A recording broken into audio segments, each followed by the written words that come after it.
Alors, chercher à comprendre un concept ou un objet passe volontiers par le fait de le faire varier en imagination et d'étudier les variations de cet objet. C'est même une méthode dite de variation eidétique proposée par Husserl, et elle consiste donc à faire varier à l'infini en imagination cet objet, ce concept, jusqu'aux limites de l'imagination, en espérant que quelque chose se dégage d'invariant, l'essence pure, l'eidos.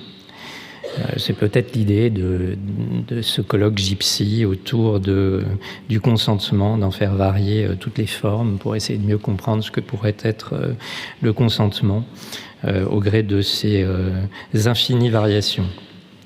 Et alors j'aimerais ici radicaliser la démarche en procédant non pas par les variations, mais par l'absence. Se pourrait-il que l'absence de prise en compte du consentement nous éclaire sur ce qu'est le consentement?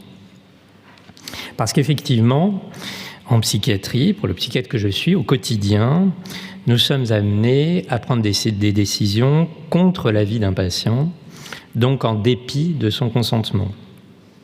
Et la question n'est pas tant celle de son refus des soins ou de l'absence de son consentement, à l'extrême, par exemple, un patient qui viendra à perdre connaissance. La question plus subtile, c'est cette situation où nous prenons une décision sans consentement alors que le patient consent aux soins. C'est-à-dire d'un paradoxe, il y a toujours quelque chose d'échadoxe chez les psychiatres, nous n'avons pas peur des paradoxes. Alors, il faut que je précise un peu le cadre légal de ce type de décision, celui des soins psychiatriques sous contrainte, qui nécessite deux conditions.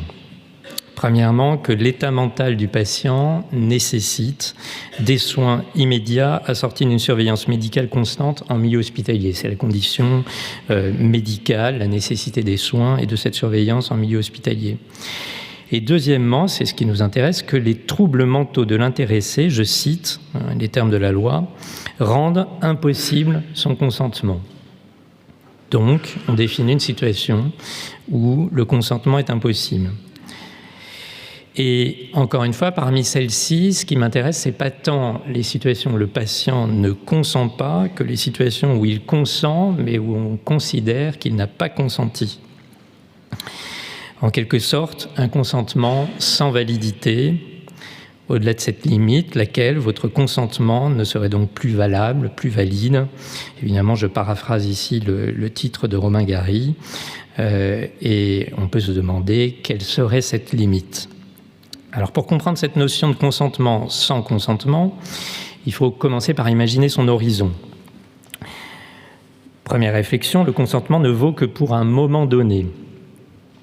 Vous ne pourriez imaginer qu'un consentement soit définitif et que sous prétexte de votre accord tel jour, vous auriez donné votre accord pour les suivants. Évidemment que non. Vous concevez donc que votre consentement a une durée limitée, une forme de date de péremption, ce qui constitue donc une limite. Celle-là, elle est temporelle, elle n'est pas spatiale. Cette perspective me fait penser à une histoire juive que j'affectionne. C'est l'histoire de Frédéric, jeune goy, qui tombe éperdument amoureux de Rebecca. C'est un amour réciproque. Frédéric et Rebecca filent le parfait amour. Ils s'aiment éperdument, ils sont prêts à se dire oui pour la vie, à consentir donc. Mais voilà, Frédéric n'est pas juif, et en accord avec ses futurs beaux-parents, leur consentement donc, mais aussi compte tenu de son intérêt pour cette religion, pour lequel il a manifestement un intérêt, eh bien, il décide de se convertir. Et comme Frédéric ne fait pas les choses à moitié, il choisit le consistoire plutôt qu'un mouvement libéral, et il décide même de partir en Israël pendant plusieurs mois, dans une communauté orthodoxe pour cette conversion.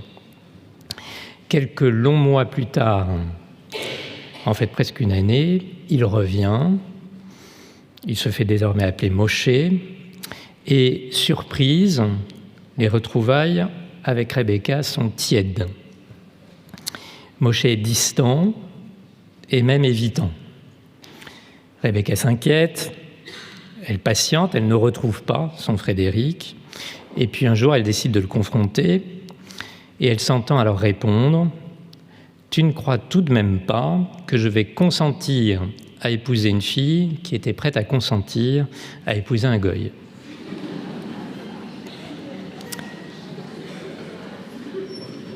Des affres de la conversion. Bref, le consentement n'a qu'un temps. Et au-delà de l'humour juif, au-delà des shadocks, c'est aussi quelque chose que les psychiatres apprécient, c'est un problème. Et c'est notamment le problème de la psychiatrie, bien sûr. Alors, c'est l'explication d'une hospitalisation sans consentement d'un patient qui consent à cette hospitalisation. Ce consentement ne tient pas dans la durée. Et c'est pas si facile à comprendre, hein.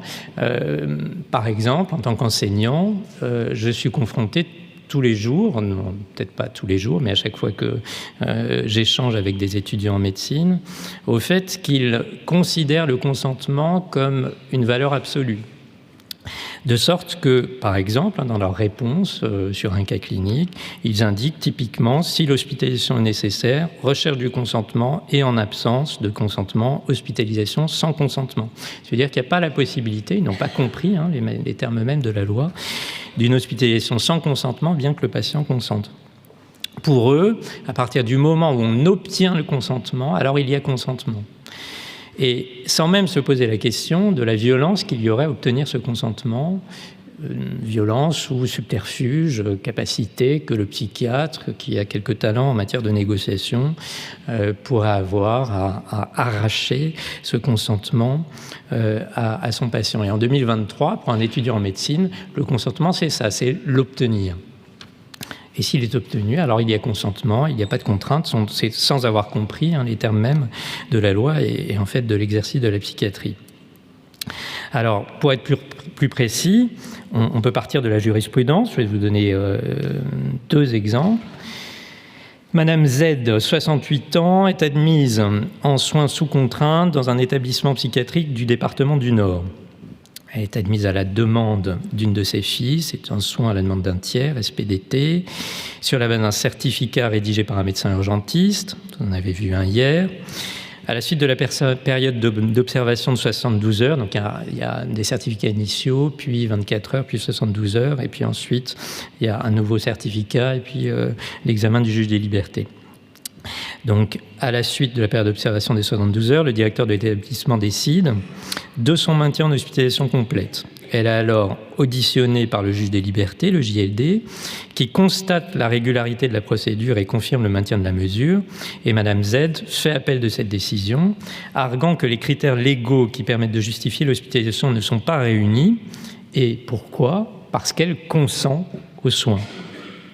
Donc nous sommes donc dans la situation type que j'entends vous décrire. Et l'arrêt de la Cour d'appel de Douai est particulièrement bien motivé. Il précise notamment que le consentement aux soins en droit de la santé, tel qu'il résulte notamment d'un avis émanant de la Haute Autorité de Santé, s'entend d'une capacité à consentir dans la durée au traitement proposé.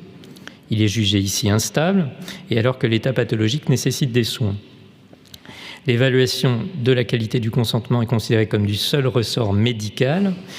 Et ainsi, dans un autre arrêt, il est précisé que, je cite, « des déclarations ponctuelles d'un patient faites le jour de l'audience devant le premier juge ne peuvent suffire à contredire les observations effectuées par le corps médical tout au long de la prise en charge ».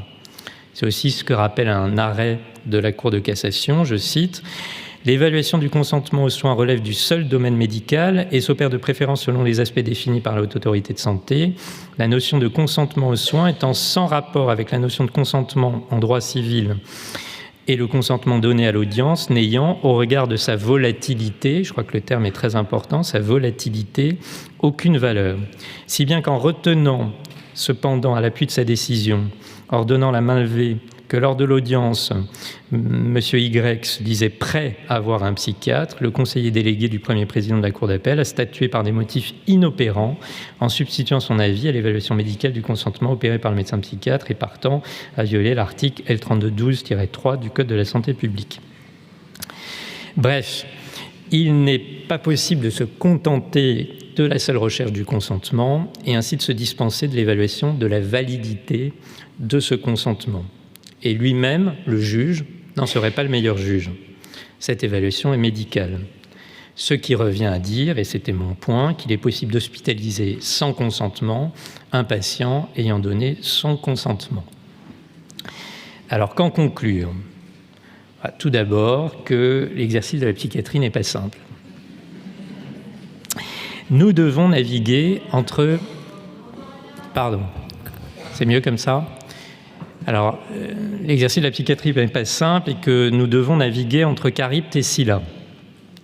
C'est-à-dire en pratique entre une psychiatrie qui est jugée normative et liberticide, condamnée par les néo-foucaldiens, et une psychiatrie laxiste, condamnée par les faits divers, et évidemment l'actualité récente a pu en témoigner. Ici, nous passons outre l'absence de consentement dans un cadre très précis prévu par la loi, et nous nous targuons même de considérer que nous faisons sans consentement quand il y a consentement. À mes yeux, comme pour bon nombre de mes collègues, la seule façon de comprendre cette position si singulière de la psychiatrie, c'est de bien comprendre quelle est l'origine de la privation de liberté en psychiatrie. Ce ne sont ni les psychiatres, ni les lois encadrant leurs pratiques qui privent les malades de liberté, c'est la maladie. Alors vous me direz que toute maladie est une perte de liberté, puisque celui qui en souffre n'a pas le choix de ne pas en souffrir, n'a pas le choix de ne pas l'éprouver, il s'en trouve entravé, quelle que soit la maladie.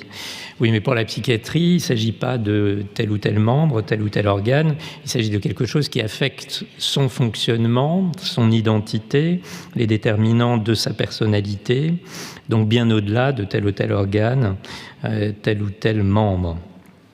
Finalement, c'est considéré avec Henriet que les maladies mentales sont des pathologies de la liberté et que l'enjeu des soins est de restaurer cette liberté, fût-ce au prix d'une privation de liberté. Les liens qui libèrent, c'est le joli nom d'une maison d'édition en forme d'oxymore, et c'est aussi un enjeu clé de la psychiatrie qui décidément aime les paradoxes. Au-delà de la psychiatrie, je terminerai ainsi, naviguer du côté de l'invalidité du consentement pourrait nous instruire sur la nature du consentement. J'ai plaidé, ou j'ai évoqué en tout cas, la méthode eidétique pour tenter de dégager l'essence, l'eidos du concept, et j'ai essayé ici de radicaliser la position en montrant ce que pouvait être l'expérience d'un consentement ignoré. Finalement, c'était surtout pour se garder d'en faire un mot magique, une sorte de sésame qui tomberait avec plus d'assurance que le glaive de la justice. Laquelle justice, d'ailleurs, progresse plus à coup de débats parlementaires pour guider le travail du législateur et de jurisprudence, c'est-à-dire d'un patient travail d'interprétation et de construction de la doctrine juridique, plutôt qu'à coup de glaive ou de grands mouvements de cape et d'épée. Pour ce qui est du consentement, il serait prudent de ne pas le considérer comme parole oraculaire et de le savoir au contraire faillible, voire invalide dans certains cas. Ce n'est certainement pas mépriser le consentement, c'est tout au contraire contribuer à l'édifier.